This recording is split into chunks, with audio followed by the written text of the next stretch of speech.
శివుడి అనుమతి లేనిదే శ్రీశైలంలోనూ అరుణాచలంలోనూ అడుగు పెట్టలేమని చెబుతూ ఉంటారు.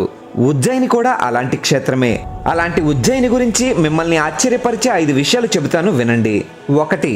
ఉజ్జయినిలో కాలభైరవుడికి మద్యాన్ని నైవేద్యంగా సమర్పిస్తారు. భక్తులు సమర్పించిన మద్యాన్ని పూజారి ప్లేట్లో పోసి కాలభైరవుడి పెదవులకు తాకించినప్పుడు అందులో నుండి కొంత మద్యం మాయమైపోతుంది. ప్రతిరోజు భక్తులు కాలభైరవుడికి 100 లీటర్లకు పైగా మద్యాన్ని సమర్పిస్తారని ఓ అంచనా. 2. ఉజ్జయినిలో కాలభైరవుడికి భస్మంతో హారతి ఇస్తారు. 3. ఈ సకల సృష్టికి శివుడు ఒక్కడే నాయకుడు కాబట్టి తమ పదవులు పోతాయనే భయంతో రాజకీయ నాయకులెవరూ రాత్రిపూట ఉజ్జయినిలో ఉండరు. 4. కాలభైరవుడు ముందు గుర్రం ఎక్కకూడదు కాబట్టి ఆ మహాదేవుడి గుడి ముందు నుండి ఎలాంటి పెళ్లి ఊరేగింపు వెళ్ళదు. 5.